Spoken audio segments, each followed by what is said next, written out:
Okay, so in one of my latest videos, I proposed to draw a distinction between foresight, prescience, and vision. In fact, I mostly drew a distinction between foresight and prescience. I didn't really have that much time to look into vision. And in fact, you know what? It's fine because I don't think that vision is something that pertains to INFJs only.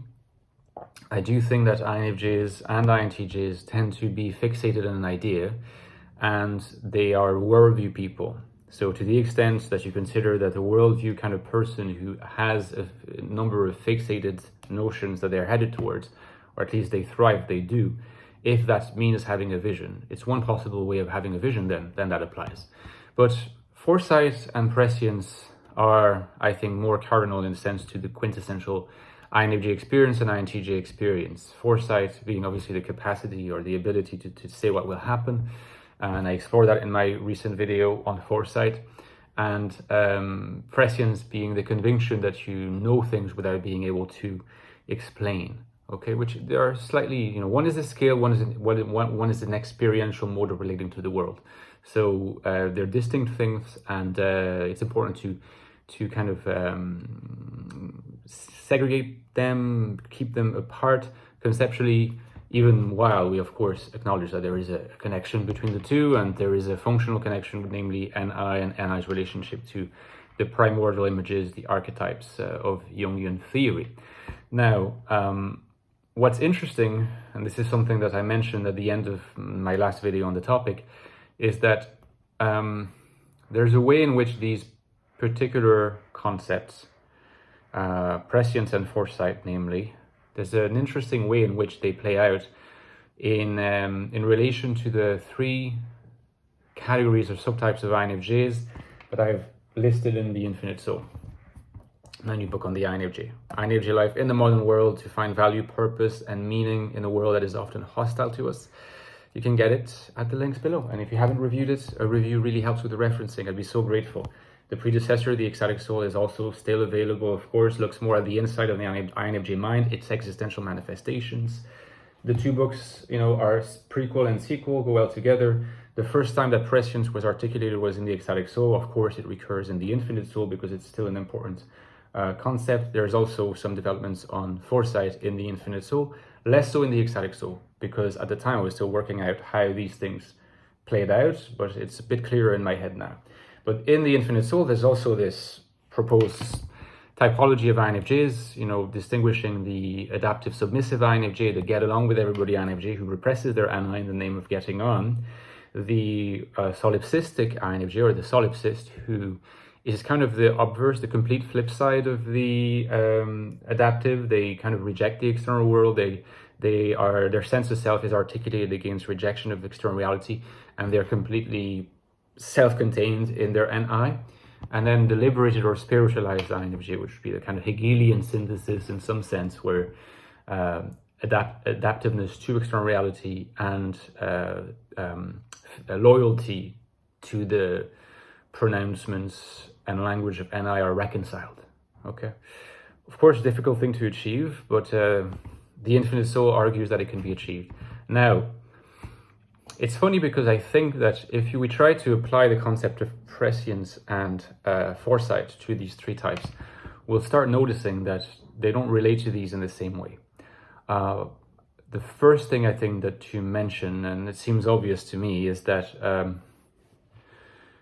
the one INFJ subtype that is going to be experiencing prescience the least, and who is going to exercise foresight the least, is obviously the adaptive INFJ, adaptive submissive. They repress their NI.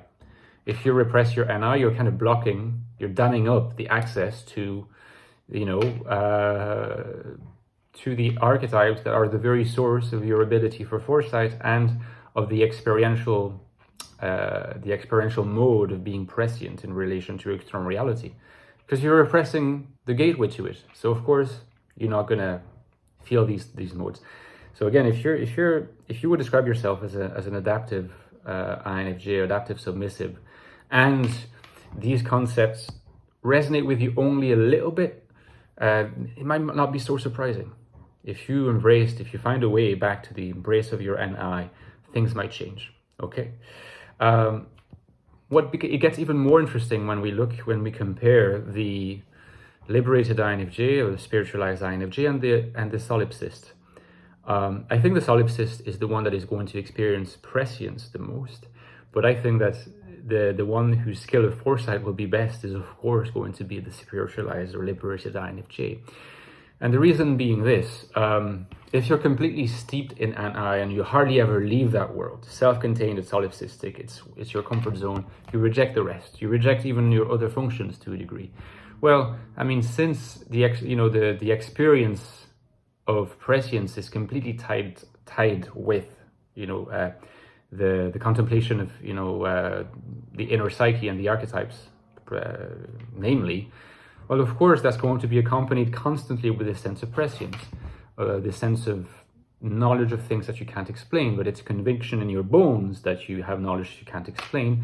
The thing about solipsists is that often, because they are segregated from external reality, they segregate themselves, they make alienation their surname, in a sense. They embrace it, say, okay, alienation, you know what? Well, that's my life. Well, in a sense, their prescience is rarely going to be knowledge, because you do need interaction with external reality to actually have knowledge. And their foresight, to the extent it's exercised, it's often going to misfire, because yes, if you are going to have solid foresight, it's not sufficient to be using NI to access the information of the archetypes. The intervention, the contribution of external reality to update whatever the archetypes are saying with, if you like, a coloring of what's actually going on in external reality at that moment. If you only have the archetypes, not external reality, of course your foresight is going to misfire a lot of the time. Right? You might get it right about certain forms and structures of how things might play out, but how things will actually play out needs the external world. And this is why the spiritualized INFJ, the liberated INFJ, synonyms as far as I'm concerned and my books are concerned. Well, to the extent that this INFJ reconciles the embrace of the NI function and the NI world and the positive engagement with external reality, well, they have both. They have the information of the archetypes, they have the channeling of the primordial images about the forms of how things unfold in the world, historically on the basis of a circular kind of history. That's a kind of basic notion in Jung. But they also have the more everyday data of external reality as it is happening right now, that will help them to kind of fit their vision, or fit their foresight, I should say, the predictions, to the reality of the situation, because these aspects will be important as well. Not simply the forms of what may happen, but, the events, the elements, the data that you put in there. So again, my prediction is, in relation to these two concepts, the ones that will have the least prescience, the least foresight, are the adaptive submissive INFJs. The one that will have paradoxically the most prescience as a feeling in your bones will be the solipsist. And the one that will have the most foresight, getting things right the most often in their predictions, will be the spiritualized INFJ. Okay, so I kind of like that. I think that it's sort of, this logic really seems to follow from the premises of these various modes of existence and cognitions. But of course, I am curious to know what you think, guys. Give me a like if you like the video, of course. Don't forget that you can get these two books at the link below. They are beautiful and they contain a wealth of information about INFJs inside and outside in the world. Okay, these two things matter. And, reviews for this book, like I said, please. And the lifeblood of my channel is, it's my Patreon supporters or very generous donors that keep the channel going. It's not easy for me to keep the channel going in this manner, and I can take any support. And on Patreon, you can interact with me, you can access some bonus content, you can ask me questions, suggest things. I always need new suggestions for videos, and I do get them, and I want more of those. So please consider supporting me on Patreon. And in the meantime, take care, and I'll see you next time, guys. Okay, take care, bye-bye.